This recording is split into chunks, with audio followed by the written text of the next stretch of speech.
La première difficulté, c'est évidemment la montée en puissance, si je puis dire, de l'illettrisme.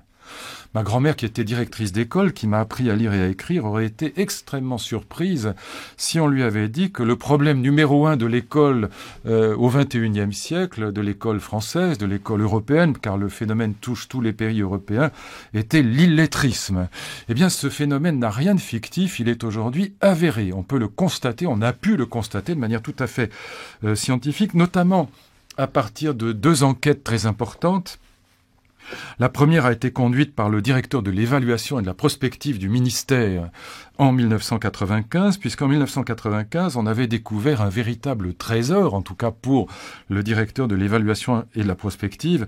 On avait découvert 9000 copies de certificats d'études des années 1923, 1924, 1925, copies de certificats d'études qui avaient été corrigés par les professeurs de l'époque et qui avaient été oubliés dans le grenier de cette sous-préfecture, enfermés dans des sacs de jute, dans des gros sacs à pommes de terre, alors que normalement, les copies sont détruites assez régulièrement, évidemment, on ne les conserve pas. Mais là, c'était un véritable trésor pour l'évaluation parce que ces 9000 copies de certificats d'études constituaient un échantillon largement suffisant, beaucoup plus qu'un échantillon représentatif. Alors, le directeur de l'évaluation et de la prospective, c'était du temps du ministre Bayrou, a eu l'idée de comparer les compétences des élèves d'aujourd'hui avec les élèves de l'époque. Enfin, on allait pouvoir trancher la grande question. Est-ce que le niveau monte ou est-ce que le niveau baisse? Et comme cet homme était plutôt un progressiste, un homme de gauche, de bonne volonté, il avait défendu toute sa vie que le niveau montait, eh bien, il a fait en sorte, évidemment, que la comparaison ne soit pas biaisée, qu'elle ne soit pas faussée.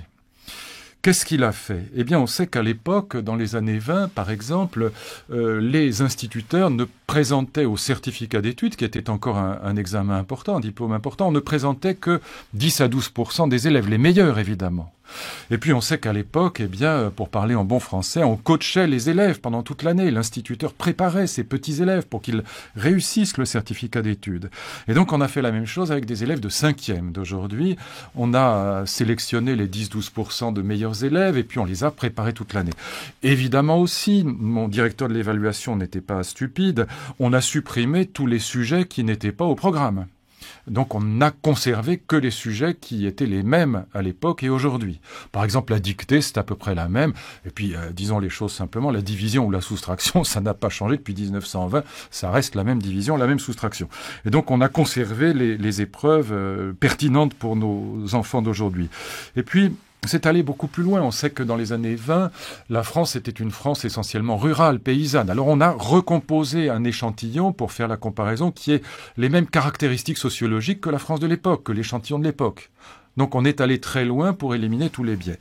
Malheureusement, pour les progressistes, les résultats sont effroyables pour nos enfants d'aujourd'hui. Pour donner simplement 2 exemples, dans la dictée, c'est vraiment les mêmes dictées, c'est des tout petits textes, c'est des textes très simples. Eh bien, dans la dictée, les enfants de l'époque, les élèves de l'époque, je devrais dire, après avoir précisé moi-même le vocabulaire, les élèves de l'époque faisaient en moyenne 5 fautes.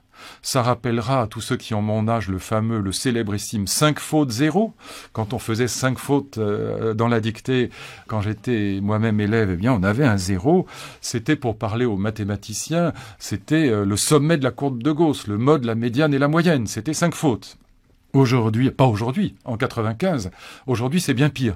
Mais en 95, on fait à l'époque, en 95, nos élèves de 5e, pourtant bien préparés, 17 fautes en moyenne. 17 fautes. On est passé de 5 fautes en moyenne à 17 fautes en moyenne. Et quand on regarde les copies, il faut les avoir sous les yeux, évidemment, comme ce sont des tout petits textes, eh bien, on est effaré parce que ça veut dire que nos élèves confondent les S et les ENT, que donc les marques du pluriel ne sont pas bien comprises, que les mots ne sont parfois pas bien découpés. Enfin, tout ça est évidemment assez alarmant. Un deuxième chiffre, 67% de nos élèves de 6e sont incapables de faire une multiplication avec la virgule. Là aussi, par rapport aux enfants de l'époque. Alors, c'est peut-être moins grave parce qu'il y a les calculettes, mais tout de même, il y a là une vraie difficulté. En tout cas, même si on laisse de côté la question des opérations mathématiques, en tout cas, ce qui est certain, c'est que sur la maîtrise de la langue, aussi bien à l'oral qu'à l'écrit, nos enfants sont en très grande difficulté. Et là, je ne distingue pas enfants et élèves. Alors il y a une deuxième enquête qui a été menée avec mon ami l'amiral Alain Béraud, et nous avons ensemble publié un petit livre chez Odile Jacob qui s'appelle Combattre l'illettrisme, et l'amiral Béraud et moi-même avons croisé les chiffres du ministère de la Défense et du ministère de l'Éducation nationale. Le ministère de la Défense organise ce qu'on appelait de mon temps, comme on dit, les 3 jours. Ça s'appelle aujourd'hui les JAPD, les journées d'appel pour la défense. Et ces journées d'appel pour la défense, qui concernent des jeunes gens de 18 ans, sont l'occasion pour l'armée d'organiser des tests grandeur nature. Ce ne sont pas des échantillons, c'est toute la France qui passe, si je puis dire, filles et garçons, ces tests. Et donc on a pu constater la chose suivante, qui est une précision de cette expérience qui avait été faite en 95, et on va affiner les chiffres. Le résultat des courses est alarmant, très inquiétant. On a en gros, j'arrondis les chiffres, mais je les arrondis simplement à la virgule près. Donc c'est les ordres de grandeur, mais ce sont les bons. On a 5% de nos jeunes gens qui sont carrément analphabètes, c'est-à-dire qui ne savent absolument pas lire. 5%, c'est déjà beaucoup. On a 7% qui annonnent en faisant des fautes. Ça fait 12% qui sont vraiment en très très grande difficulté de lecture. 12% de nos enfants. C'est considérable. Et puis on a au moins 10% qui s'ajoutent à ces 12%, qui sont des lecteurs très lents, incapables de comprendre le sens de ce qu'ils lisent. Et donc on arrive en gros à 20% d'illettrés. Illettrés, c'est pas analphabètes, ce sont des jeunes gens qui sont exclus de la lecture, en ce sens qu'ils ne peuvent pas lire un article de journal en comprenant le sens, a fortiori un livre. Et puis on a encore 15% qui sont des lecteurs fiables, mais très lents, de telle sorte que eux non plus ne pourront pas lire un livre dans leur vie. Et au total, ça fait entre 35 et 40% de nos jeunes gens qui sont exclus de la lecture par plaisir, je dirais. Parce que ça ne peut pas faire plaisir de lire quand on met si longtemps à déchiffrer. Même si le dernier quart, si je puis dire, est fiable, mais il est tellement lent, lecteur fiable mais tellement lent, que ce sont des jeunes gens qui ne liront jamais un livre dans leur vie. Sauf si on réussit à les rattraper, mais on sait produire de l'échec scolaire, on sait moins bien le rattraper. Aux États-Unis, encore davantage qu'en Europe, et plus un pays à la limite est moderne, plus on rencontre ces difficultés. C'est d'ailleurs très frappant en Suisse, par exemple, où on voit que plus un canton est archaïque, meilleur résultat il a sur le plan scolaire, et plus il est moderne et proche de la France ou de l'Allemagne, et plus il est en difficulté. Alors pourquoi ? Eh bien, je crois qu'on a commis 3 erreurs sur le plan pédagogique, depuis, disons, ce qu'on a appelé la rénovation pédagogique des années 70, on a commis 3 erreurs fondamentales sur le plan pédagogique, mais surtout, il y a une 4e difficulté, une 4e explication, qui est une lame de fond des sociétés modernes, et qui vient s'ajouter à ces 3 erreurs pédagogiques. Des erreurs d'ailleurs que j'appellerais des erreurs intelligentes, parce qu'il y avait de bons arguments pour faire ces erreurs, et des erreurs qui ont été commises par des gens de bonne volonté, donc je n'ironiserai pas. Ce sont des erreurs intelligentes, faites avec beaucoup de bonne volonté, mais enfin comme chacun sait, l'enfer est pavé de bonnes intentions, et bien qu'intelligentes, ce sont quand même des erreurs. Et je voudrais dire pourquoi et les indiquer, avant de parler de la lame de fond qui, à mon avis, balaye tout ça est bien plus importante. Les difficultés viennent bien davantage de la société elle-même que de l'école. La vérité, c'est qu'on est un peu aujourd'hui dans le tout à l'école et que les familles se débarrassent sur l'école de ce qu'elles ne sont pas capables de faire. Et nos programmes, contrairement à ce qu'on dit, nos programmes scolaires ne sont pas mauvais. On a des programmes d'histoire, par exemple, qui sont magnifiques. On a des programmes de littérature qui permettent aux professeurs de français de faire exactement tout ce qu'ils veulent. Ça dépend de leur talent et de leurs compétences. On a des programmes de sciences, notamment de biologie, qui sont excellents. Donc on peut toujours s'amuser à critiquer les programmes, à critiquer les professeurs. La vérité, c'est que c'est beaucoup plus dans les familles et dans la société civile que les problèmes se posent, et que quand on envoie aux professeurs des enfants qui, pour parler très simplement, sont mal élevés, eh bien, l'enseignement sans éducation, il est impossible. Voilà la vérité des choses. Mais avant, parlons de ces 3 erreurs pédagogiques qui sont quand même en partie responsables des difficultés que je viens d'évoquer et qui sont donc des erreurs assez funestes. La première, c'est que dans l'après 68, dans la rénovation pédagogique, ce qu'on a appelé le courant des pédagogues, par opposition aux républicains, qui voulaient garder les principes de la vieille école de la Troisième République, de l'école de Jules Ferry, eh bien, on a totalement oublié ou sous-estimé le fait que dans l'enseignement comme dans l'éducation, dans les familles comme à l'école, au moins 80% est un héritage relève de la tradition, du patrimoine, et notamment dans le domaine de la langue et de la civilité. Et ça n'est pas un hasard si dans ces deux domaines, notre école comme nos familles sont en très grande difficulté. Pourquoi ? Dans cette après 68, on a cédé à l'idéologie des méthodes hyperactives, c'est-à-dire à l'illusion de l'autoconstruction des savoirs. Pardon pour ces mots de jargon, mais je vais expliquer les choses. On a pensé, et encore une fois, c'était pas absurde sur le papier, que les enfants n'apprendraient vraiment que ce qu'ils fabriquaient eux-mêmes, que ce qu'ils construisaient eux-mêmes. Ça donne quoi dans l'école ? Ça donne qu'on a demandé aux enfants, par exemple, de rédiger les règlements intérieurs de l'école. Et on s'est dit, s'ils les rédigent eux-mêmes, ils vont les appliquer, puisque c'est eux qui les ont fait. Tu parles, ça change rien du tout. Ils s'amusent à les rédiger, mais ils n'obéissent pas pour autant. Et même d'autant moins, puisqu'ils savent très bien que c'est eux qui les ont fait. Et donc ça les impressionne pas du tout. On s'est dit, on va faire des autodictées plutôt que la dictée couperet. On va faire des textes d'invention plutôt que la bonne vieille rédaction. On va faire un travail sur les documents en histoire plutôt que le cours magistral. On va faire des disciplines d'éveil plutôt que la main à la pâte. On va faire toute une série d'exercices à trous, par exemple, pour remplir ou en faire remplir les accords du pluriel ou du participe aux enfants. Au lieu qu'ils écrivent la phrase entière, il y a juste des petits points de suspension, puis ils doivent mettre si c'est un S ou un ENT. Bon, tout ça pour que l'enfant auto-construise les savoirs. Mais évidemment, c'est une erreur totale, parce que la vérité, c'est que la plus grande partie de l'enseignement comme de l'éducation relève de la tradition, du patrimoine. Et ça n'est pas être réactionnaire de dire ça, c'est juste du bon sens. Il n'y a qu'à réfléchir 3 secondes à ceci. Aucun d'entre nous n'a inventé sa langue maternelle. Personne n'a inventé le français. Aucun individu n'apprend le français. Et rien n'est plus traditionnel que la langue. Chou, hibou, genou, caillou, ça s'apprend par cœur. Et puis ça se répète dans les dictées ou dans des exercices, mais des exercices intelligents. On n'est pas obligé de faire des dictées stupides. On peut faire des dictées intelligentes, des dictées à thème. Mais aucun d'entre nous, encore une fois, n'a inventé la langue française. Alors la spontanéité, la créativité, l'enfant roi, tout ça est très sympathique et très joli. Mais je dirais que la créativité en matière de grammaire, ça s'appelle les fautes d'orthographe. Même chose pour la politesse, évidemment. Ce sont des patrimoines, des héritages, des traditions. Quand vous terminez une lettre que vous dites « Monsieur, Madame, je vous prie des grès, l'expression de mes sentiments les meilleurs », ça n'a rien de créatif. C'est très rare qu'en matière de politesse, on puisse être créatif sans tomber dans la barbarie, sans tomber dans l'impolitesse, tout simplement. De même que créatif en matière de langue, c'est plutôt les fautes d'orthographe. Eh bien, nous avons là 2 patrimoines, 2 héritages qui supposent non pas l'attitude de l'enfant roi qui prétend tout inventer par lui-même avec sa spontanéité géniale, tout le monde n'est pas Mozart, eh bien nous avons besoin au contraire de respect et d'humilité. Deuxième erreur, le rapport entre motivation et travail. Eh bien, qu'est-ce qu'on voit là aussi en 68 ou dans la rénovation pédagogique, c'est plutôt dans les années 70-80.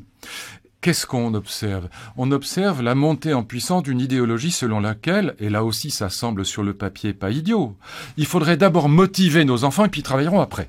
Alors très bien, on est arrivé avec des guitares, des chansons des Beatles, des films qui parlaient de la sexualité féminine, que sais-je encore.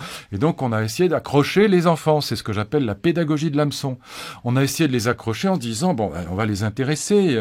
Alors on parlait de Crowley, des centres d'intérêt, tout ça, on avait toute une littérature derrière.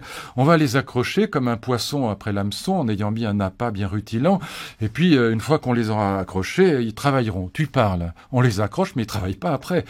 La vérité, c'est qu'on ne s'intéresse jamais qu'à ce à quoi on a d'abord beaucoup travaillé. Et le grand paradoxe, c'est que le travail précède l'intérêt.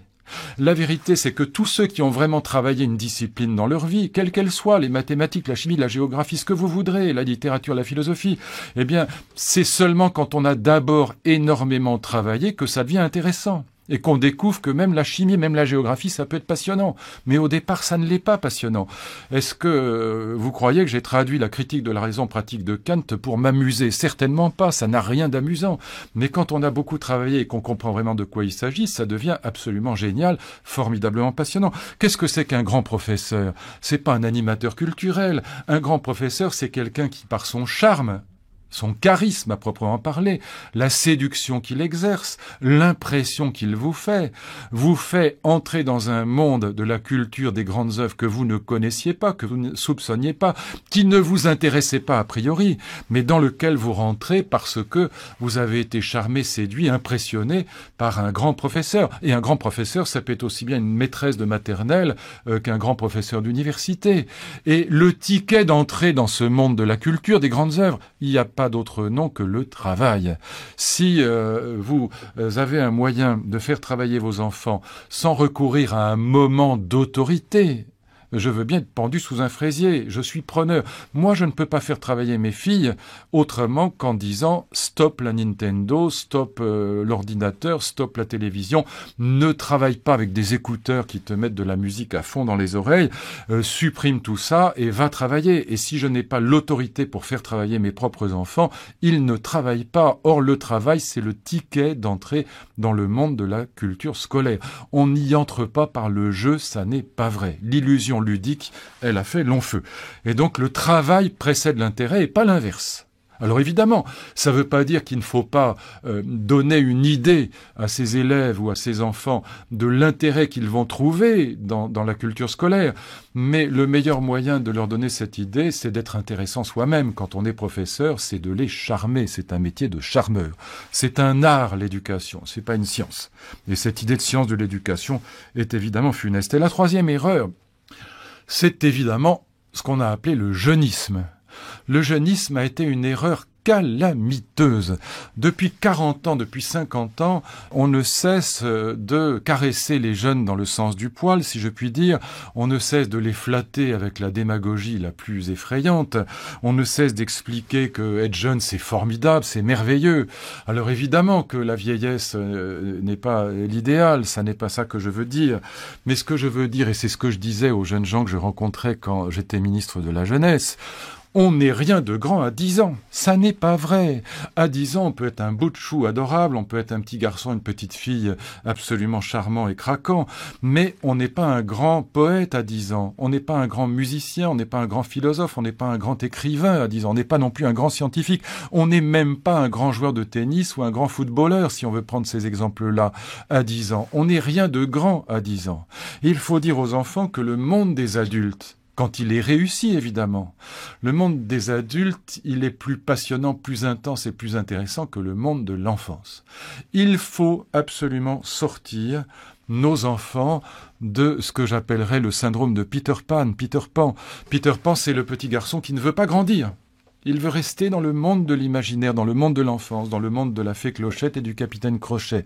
Mais la vérité, encore une fois, c'est que le monde des adultes, quand il est réussi, est infiniment supérieur au monde de l'enfance. Or, aujourd'hui, on présente les choses comme si les jeunes et les vieux, c'était deux tribus. Alors, les jeunes s'éclatent avec la techno, les vieux s'ennuient avec Mozart.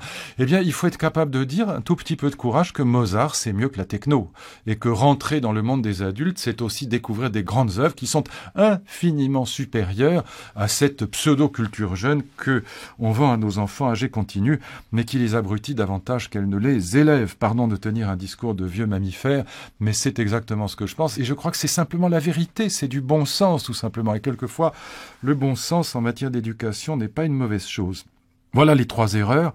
L'idéologie de l'autoconstruction des savoirs, l'idéologie de la motivation qui doit précéder le travail, l'idéologie du jeunisme avec le syndrome de Peter Pan.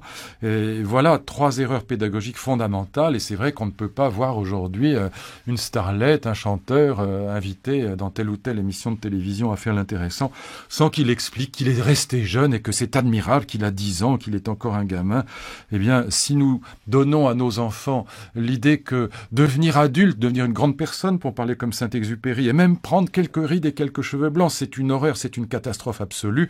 On mine, dès le départ, le projet éducatif à sa racine, car grandir, éduquer, et être éduqué, c'est simplement passer de l'enfance à l'âge adulte. Et si on dévalorise le monde des adultes, on dévalorise la trajectoire même, la finalité même du projet éducatif, et évidemment, ça n'est pas rendre service à nos enfants et à nos élèves.